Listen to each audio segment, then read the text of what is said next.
बिस्मिल्लाहिर्रहमानिर्रहीम। आज का जो हमारा टॉपिक है वो one way analysis of variance पे है। शॉर्टकट अगर कहा जाए तो इसे अनोवा भी कहते हैं, ठीक है, वन वे अनोवा, ठीक है। तो हम सबसे पहली चीज़ इसमें स्टेप वन हमारे पास क्या होगा, हाइपोथेसिस है, इसमें नल और ऑल्टरनेट है।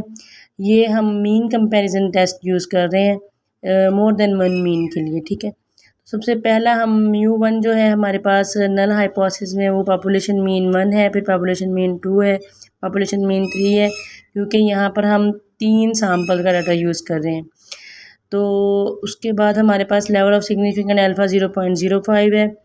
टेस्ट स्टैटिस्टिक जो एफ डिस्ट्रीब्यूशन की यूज़ होती है वही कर रहे हैं, लेकिन यहाँ पर हम इसकी जो वैल्यू है या डिफरेंट मेथड से कैलकुलेट करेंगे।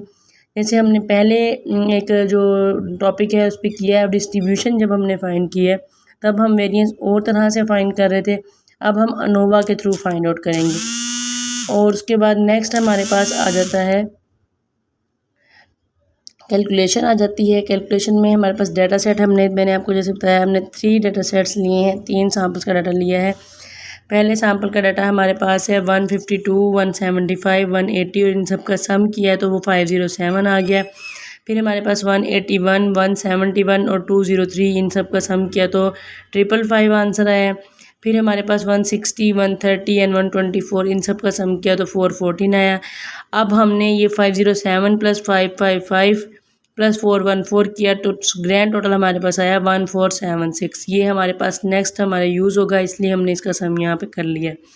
अब हम अगले प्रोसेस पे चले जाएंगे। यहाँ पर हम आ जाते हैं। सबसे पहली चीज़ हमारे पास हमने फाइंड करना होता है, स्टेप 1 होता है करेक्शन फैक्टर। करेक्शन फैक्टर में जो ग्रैंड टोटल हम पीछे फाइंड आउट करके हैं, यहाँ पर ये देखें, ये वाला ग्रैंड टोटल हमने यहाँ पे पुट किया है 1476। इसका स्केल लेना है। टोटल नंबर ऑफ ऑब्जर्वेशन हमारे पास ये देखें 9 है। 9 ऑब्जर्वेशन हमने यहाँ पुट कर दी हैं। उसके बाद हमने लेना है total sum of square. Total sum of square हमारे पास आ रहा है डबल सम एक्स आई का स्केयर जे, ये हमारे पास फार्मूला है बेसिकली। उसके बाद साथ हमारे पास आ रहा है करेक्शन फैक्टर, ठीक है। तो हमने क्या करना है, हर वैल्यू का स्केयर लेना है। जितनी यहाँ पे हमारे पास वैल्यूज़ आ रही है 152 का स्केयर, 175 का स्केयर, 180 का स्केयर, 181, 171, 203 का स्केयर, 160, 130, 124 इन सब का इंडिविजुअल स्केयर। ये देखिए मैंने लिखा भी है 152 का स्केयर, 175, 180, 181, 171 का स्केयर, 203 का स्केयर, 160 का स्केयर, 130 का स्केयर और 124 का स्केयर माइनस करेक्शन फैक्टर। ये जो करेक्शन फैक्टर है ये साथ साथ चलता रहेगा, ठीक है। अब हमने सबसे पहले इन सब का जब स्केयर लेके हमने सम किया तो हमारे पास ये वैल्यू आ गई। इसमें से हमने ये जो करेक्शन फैक्टर था इसको माइनस किया तो ये हमारे पास टोटल सम ऑफ स्केयर आ गया। इसे शॉर्ट अगर हम पढ़ें तो TSS पढ़ते हैं, टोटल सम ऑफ स्केयर। उससे आगे हमारे पास आता था बिटवीन सम ऑफ स्केयर। अच्छा, बिटवीन सम ऑफ स्केयर का क्या मतलब है, इसका फार्मूला है T स्केयर J। टोटल का स्केयर जितना हमने 3 सैम्पल लिए जो उनका हमने टोटल किया था, यहाँ पर देखें ये 507 का स्केयर, 555 का स्केयर, 414 का स्केयर। देखें 507 का स्केयर, 555 का स्केयर और 414 का स्केयर, इन सब का स्केयर लेना है। और अब कितनी वैल्यूज़ का सम था ये देखिए 1, 2 एंड 3 वैल्यूज़ का सम था। तो हमने ओवरऑल सब के नीचे जो है 3 को डिवाइड कर देना है, ठीक है। आर हमारे पास मतलब रेप्लिकेशन आ जाती है कि रेप्लिकेशन कितनी थी, 3 हमारे पास सैम्पल्स थे और उनको 3 पे हमने डिवाइड कर दिया। माइनस क्या है, करेक्शन फैक्टर। इस सब को सॉल्व करने के बाद हमारे पास ये आंसर आता है। उसके बाद हमने माइनस कर दिया इसको करेक्शन फैक्टर में से, तो हमारे पास फाइनल आंसर आ गया 3426।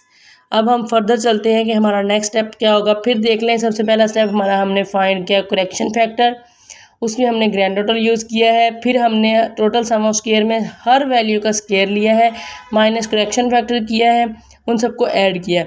उसके बाद फिर हमने बिटवीन सम ऑफ स्केयर में हमने जो हमारे पास टोटल थे उनका स्केयर लिया और उनका सम कर लिया, उसको डिवाइड बाय 3 किया, फिर हमने उसको करेक्शन फैक्टर में से माइनस किया। सबसे पहले 3 स्टेप वन वे अनोवा के लिए ये होंगे। उसके बाद नेक्स्ट चलते हैं अगले पॉइंट पे। अब हमारे पास बिटवीन एसएस हम कर रहे थे, टोटल एसएस भी कर रहे थे, उन दोनों के आंसर्स हमारे पास पीछे मौजूद हैं, वो यही हैं 5152 minus 3426।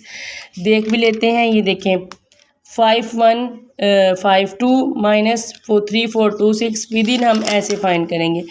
With in sum of square में से हम इसको इसमें से माइनस कर देंगे तो सिंपल हमारे पास ये आ जाएगा। अब हमने बनाना है ANOVA table, analysis of variance का टेबल कैसे बनता है। सबसे पहले हमने यहाँ लिखा सोर्स ऑफ वेरिएशन, इसको अगर आप शॉर्टकट लिखना चाहें तो SOV भी लिख सकते हैं, बिटवीन सैम्पल बिटवीन SS भी लिख सकते हैं, विद इन S भी लिख सकते हैं, और टोटल वेरिएशन टोटल भी लिख सकते हैं अकेला। ठीक है, ये हमने बेसिकली जो पीछे चीज़ें तीनों फाइंड आउट की हैं, इन तीनों के हमने नाम लिख लिए। अब हमने इन तीनों के लेनी है डिग्री ऑफ फ्रीडम।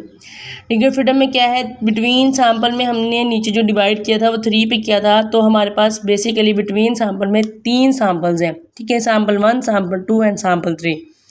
ठीक है, उन 3 हमारे पास वो है 3 - 1, क्योंकि हम लोग जब रैप डिस्ट्रीब्यूशन का डिग्री ऑफ फ्रीडम करते हैं तो वो होता है V1 इक्वल होता है n-1 के, और जो V2 इज इक्वल होता है वो n-2 के n-1 के इक्वल होता है। V1 भी n1-1 के इक्वल होता है और V2 भी n2-1 के इक्वल होता है। तो बेसिकली ये V1 और V2 हमने 3 - 1 किया तो इज इक्वल टू 2 आ गया।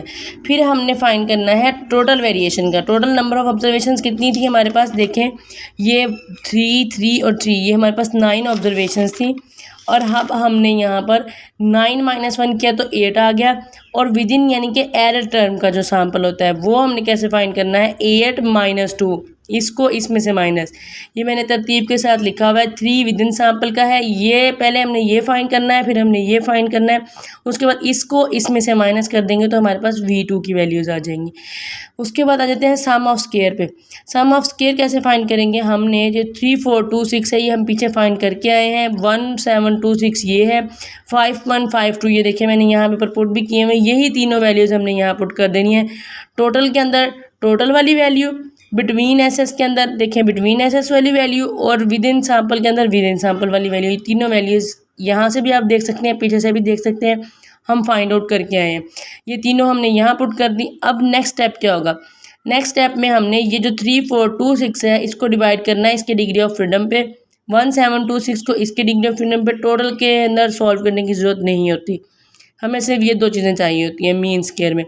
तो हमने इनको डिवाइड किया, यहाँ पे देखिए मैंने क्लियरली लिखा भी हुआ है 3, 4, 2, 6 डिवाइडेड बाय 2, 1, 7, 2, 6 डिवाइडेड बाय 6 करने से ये आंसर्स आ गए। अब हमने ये वाला जो आंसर होता है बिटवीन सैम्पल का, उसको विद इन सैम्पल के डिवाइड करना होता है। तो यहाँ पर देखें 1713 डिवाइडेड बाय 28 7.66, इसको मैंने इसके नीचे डिवाइड कर दिया तो हमारे पास फाइनल आंसर आया 5.95।